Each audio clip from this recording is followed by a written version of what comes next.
And I like to think that the chaos in the kitchen isn't just a challenge, it's an opportunity. In the world of hospitality, kitchen chaos seems inevitable. There's a core philosophy that I apply that helps me find peace of mind. Structure is the cure for chaos. Welcome back to our channel. I'm Gerald Ford, and I'm here to guide you through transforming the bustling chaos of your kitchen into a well-oiled machine tuned for efficiency and excellence. Take, for example, Chef Danny Profita. He was looking for a way to carve time with his children, provide his managers the guidance to make decisions that aligned with his leadership, and leverage the tools that he had already developed. And through Beyond the Food, has organized and implemented the systems and processes to move from the frontline warrior that he wanted to be and that made him successful to being the general and culinary administrator that his team needed him to be. All while leading to a stronger communication and much clearer alignment with his general manager and the directives that he needed. How does that happen? From my experience, with a process. Specifically, a step-by-step implementation of a 5-pillar process that I use to flip operations from running me to being run by my team, so we can lead, teach, and mentor in our roles as executive chefs. If you're looking to create this structure in your culinary operation, I put together a free guide with a clear plan to build the structure that tames the chaos. Comment below with free guide and we'll send you the direct link to get it. What you're looking at is what I call the Executive Chef Scorecard, and it's a high-level map to the implementation of the 5 pillars that build a program beyond the food. All of those pieces that are behind the production of the food that we serve that support the business so critically. Establishing boundaries, defining baselines, delivering upfront expectations, leader shifting, and then predictable, consistent execution. The Executive Chef Scorecard is more than a tool, it's a strategy to develop structure. That structure, that is the cure for chaos. This strategy is woven throughout Beyond the Food, mise en place for the executive chef. This is a 5-pillar process guiding you from stretched thin, figuring it out, trying to build a better program, to organized, systemized, and in control so that you can lead, teach, mentor, and build the next generation with purpose. I'm a firm believer that the obstacle is the way, and I like to think that the chaos in the kitchen isn't just a challenge, it's an opportunity. I remember sitting at my desk at the end of the day after all the events were completed and dinner service was done, after I was finished with what the majority of my day was supposed to be, and I remember staring at my Outlook inbox full of requests for menus, budget approvals, equipment bids, and a letter of resignation, trying to tackle all of that and manage it with not a whole lot left in the tank. And then after sitting there for a little while working through that, getting the call asking when I'm going to come home, looking at the clock and realizing that it's 1 o'clock in the morning already, knowing full well that I've got plenty of work out in front of me, but knowing that I also need to be home. And then eventually leaving, heading home, knowing full well that everything that I didn't finish was going to haunt me until it was done anyway, only for it to continue to grow day after day. And I see that this is the daily reality for many chefs, constantly reacting to the immediate needs of others, unable to see over the pile of requests that continues to grow, and in order to solve many of those challenges at their root. And that brings us right to the first of the 5 pillars in building structure. It's called boundaries, specifically establishing and defining your boundaries. And this is the first step towards taming the chaos and making it work for you. I found that the chaos, the call-outs, the supply chain issues begin to tear us apart even more when we lose sight of our own responsibilities, needs, and priorities. That's when we tend to get stretched the thinnest. I know that tons of things happen that we have zero control over, but we always have control over the way that we respond. And we can always set ourselves up to handle the things that we can plan so that we can react more appropriately to the things that we can't plan for. All of us have a tipping point where we run out of stretch and eventually succumb to that endless cycle of putting everyone else's fires in front of us, endlessly reacting, running from piece to piece, and never actually working through some of the deeper issues that need to be contended with. This brings me to that first secret towards structure, and that is setting clear boundaries as a foundation for everything else. The first tool to use here is clarity, and it requires some deep dive and discovery to effectively sort out priorities. Thinking about this with the end in mind, at the end of events, I like to wrap up with what I call an after-action review. And this is true for events, services, projects, anything significant really. And then I can take that after-action review and find out where action is required and apply what I learned, and I can share that with the team. But from the other side, how do I start out? To me, it all starts with clarity. Clarity in the beginning comes from answering some key questions. And clarity comes by establishing what you will do, what you won't do, what you must do and must not. Basically, the commandments that you're going to choose to live and lead by. Once you have those lines in the sand, then it's important to establish a vision, a North Star that everything else can align to so that you can move things forward in alignment. From there, it's necessary to establish establish a perimeter around what matters most to you as a person, as a chef, and as a leader. And once that's done, then it's much easier to carve a path forward because you know that you're anchored to your North Star, to your vision, to your objective. And the actions that take place after that's clearly established become that much easier. Stay in alignment with everything else. It's super important to stay anchored so that you can be agile and at the same time grounded in what's most important, the big picture vision. Then it becomes a matter of managing 4 critical resources: your time, your attention, your energy, your finances. And when you have clarity on what those boundaries are in relationship to those resources, it's much easier to manage with confidence and with comfort. With clearly established boundaries, you can align your work and your team with your vision and start turning that chaos into order. A clearly established boundary could be a go home time, could be a day off time, could be protected focus time, could be leaving yourself time at the end of the day so you can wrap up your office work. When those things are clearly defined and clearly written somewhere, they're much more likely to hold true. The benefit of having established boundaries is not ending a busy day frustrated over unresolved priorities, but with the knowing that the standards on the work that must be completed have been met. The minimum requirements have been met. I hate talking about minimums, but it's reasonable to understand where those are so that we can understand where we are in relationship to them. When using the Executive Chef Scorecard from Beyond the Food as a map, you have the path to establish these essential boundaries, enabling you to focus on the high-level culinary work that only you can contend with while leading with purpose. In essence, it's a checklist to come back to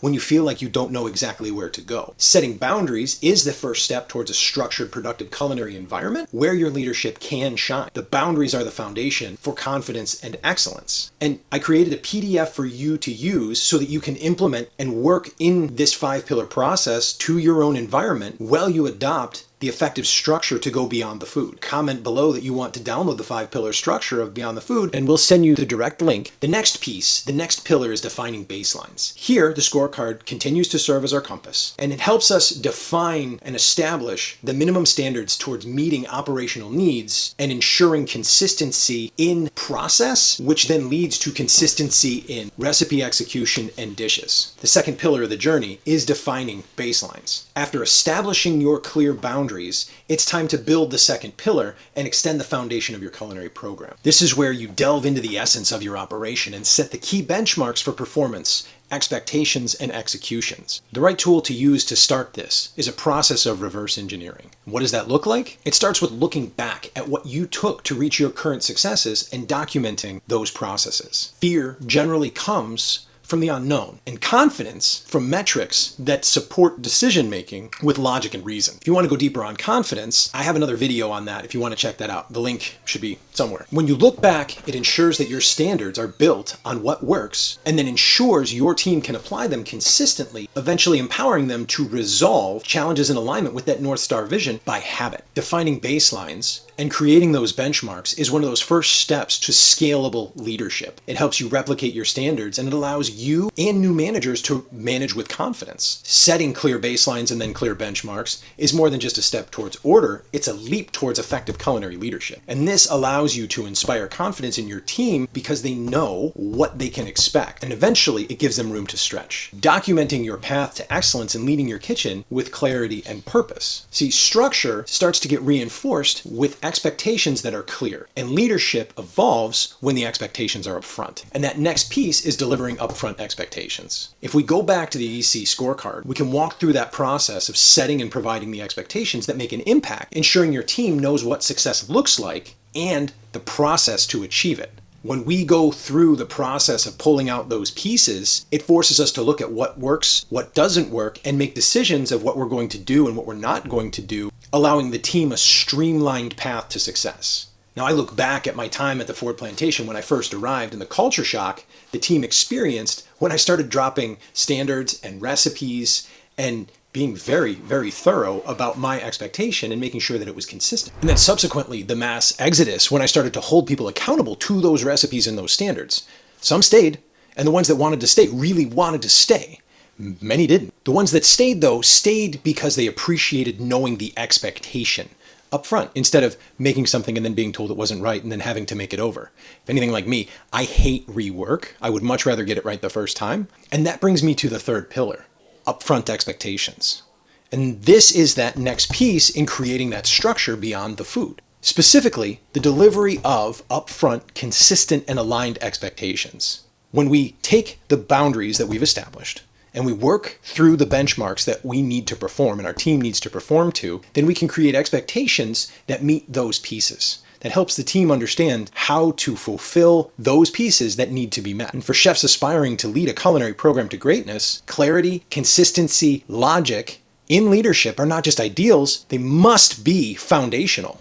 When you think of the most successful, thriving, longest living chains, high-end restaurants, contract food service, and hotels of all levels, defining sharp, clear, consistent expectations is the bedrock upon which their culinary programs and the excellence that they've developed is built. And this is totally the substance of this third pillar. I find it necessary to create a framework that everyone in the kitchen can understand and follow. And in doing so, I design systems that streamline kitchen workflow and enhance guest experience. And when you organize your expectations in this fashion, everybody can follow along. This principle, grounded in clearly defined boundaries and solid baselines, allows us to take the results of reverse engineering, apply the creative process, and generate a step-by-step process with clearly defined parameters that make results replicatable, ensuring that our culinary output remains consistent and exceptional. Envision a kitchen where clear expectations not only pave the way to culinary excellence, but foster a culture of mutual understanding and a commitment to quality, supporting and replicating itself. This isn't about working harder in the midst of chaos, it's about working effectively within a well-structured environment, so when chaos arrives, it can be managed. By establishing and implementing clear standards and a clear definition of success, we empower our managers and reduce their administrative burdens. I hate administrative work, so I do everything that I can to make it as efficient and as effective as I can because I'm still responsible for it. For our frontline employees, they know when they're doing a good job, which clears the space for us to have continued space for creativity and innovation. The result? Increased efficiency, creativity, and work satisfaction across the board. Setting clear, achievable expectations is the key to unlocking the full potential of your culinary team, transforming your kitchen from a place of disorder to a realm of culinary precision and a feeling of vocation. Now another story. 2012 was my third year opening the beach at Westchester Country Club. I was the executive sous chef for the club, had been the beach chef, I was the restaurant chef at the sports house, and I had been the banquet chef for a period of time as well. And I had a lot of different responsibilities when I fell into that executive sous chef role. Primarily, at this time of year, my responsibility revolved around opening the beach. And this was the end of May, and it was after a massive, beautiful renovation that was anticipated to be kind of the crown jewel of the club for a little while. And I was so split in so many different directions that I had to figure out how to let go of this one thing a bit. I had a beach chef, and I hadn't yet come to terms with how best to allow them to do their job, because at this point I had gotten into my role because of my great ability to cook and my ability to not let things go. And that was when I had to make a massive leader shift. See, true leadership means rising above the daily grind, and the only way to do that is to let go of the things that keep us in the daily grind so that we can do the work that we have to do in our roles as leaders and as executive management. And that story brings me to the fourth pillar, making the leader shift. This is the moment where you take your well-defined boundaries, you take your baselines, you leverage your expectations, and you leverage them to provide a strong anchor point for all of your managers, which will then free you up to make your transformation into being a leader builder. It took me far too long, far longer than I care to really realize that a manager needs systems and processes. That's what a manager is supposed to manage. Leaders are team members who people choose to follow, but managers need systems and processes in order to be effective as managers. And a manager and a leader have to have both. Leaders are the team members who people choose to follow. It's about empowering others, creating a culture of leaders who are trained, and developing leaders. When the foundation is set, the leader shift is where you create leaders from your managers, effectively duplicating your vision and exponentially spreading your values across the team. The first shift down this path is to take the clarity that you developed earlier on and apply specificity. Well, I was working with that beach chef and the interns that were running that operation, saying on time and good and fast weren't enough. I wasn't being specific enough. The difference in specificity is it's the difference between saying that I need a menu soon, and I need a menu next week, and getting far more detailed than that. I need a menu that meets this criteria next Wednesday at 8 a.m. It's being that clear and in that format and that specific so that it's clearly measurable of whether they do the task or not. It allows for a tangible path to completion. And since we've already gone through all the discovery of knowing those pieces that need to be done, it's even easier to be clear and specific. It took me a couple of decades, but I found that there is no way to consistently win the game in the gray area. Clarity and delegation and specificity are required for a culture that values growth and learning, as well as consistent output. It's riding the line of direct and indirect communication and figuring out how best to get there specifically. This isn't just about freeing your schedule, it's about enriching your operation with leaders who embody your culinary philosophy and management style. It's not abdicating responsibility, it's assigning it appropriately with a reasonable expectation that it's going to get completed, allowing you to manage their completion of that process. The leader shift takes hold and comes from taking steps to fine-tune the communication and culture to value effective communication. Leader shifting is a pivotal step in curing the chaos of our culinary world, especially the larger our operations get, transforming it into a realm of layered leadership, structured creativity, and fully invested team members. As you're making this leader shift, this is the point when the structure starts to get really robust, and the additional development of each pillar strengthens those other pillars. And now finally, we can talk about predictable and consistent execution.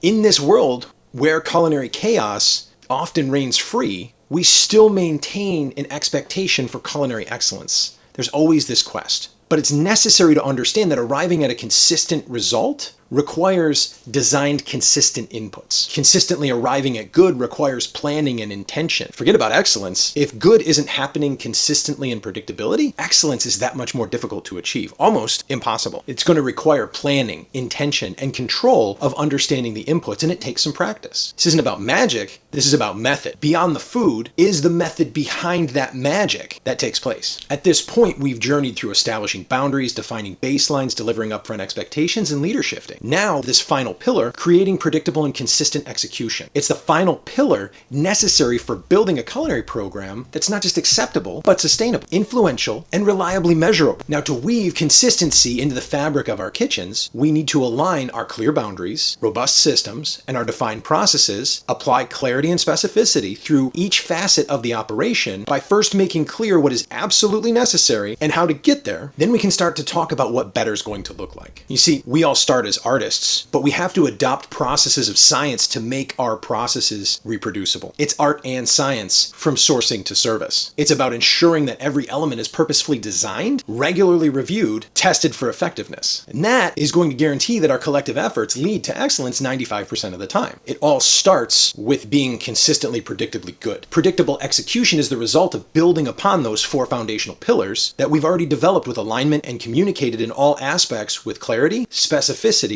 and our vision in mind. Consistent execution emerges from setting clear standards, engaging in continuous training, and committing to never-ending improvement. It's not leaving success to chance. It's about planning, setting documented standards, and aligning every action with the vision that we cast. Structure isn't just the foundation of your kitchen success. A 5-pillar structure is the blueprint for a culinary program that's not just working, but running, and built to thrive and inspire the next generation of culinary talent. It's the framework that turns chaos into a legacy of culinary excellence. It attracts talent. It's the key to preventing burnout in yourself and keeping you from being run in your operations, allowing you to run them with a team, building leaders who manage effectively based on systems, processes, and effective solutions. At this point, we've traversed the journey from establishing clear boundaries to mastering predictable and consistent execution. Each pillar a step away from the chaos and a step towards a culinary program that not only meets but exceeds expectations. The Executive Chef Scorecard has been our compass and roadmap as we're working through these pieces, serving as a checklist to come back to as you're working through the chaos in your own operation. The Executive Chef Scorecard was the tool that kept me sane while I was walking through the process of taking care of and eliminating the chaos in my operations. And it's the roadmap that's going to guide you through this transformation. I want to remind you that the obstacle isn't just to be overcome, it's the path to growth, leadership, and culinary excellence. I've tried to show you what I believe is the power of structure, and now the next step is to implement it. The journey doesn't end here, it evolves with every dish, every service, every leader that we inspire. To start harnessing the chaos in your kitchen and transform it into a well-oiled culinary powerhouse, I put together a free guide with a clear plan to build the structure that tames the chaos.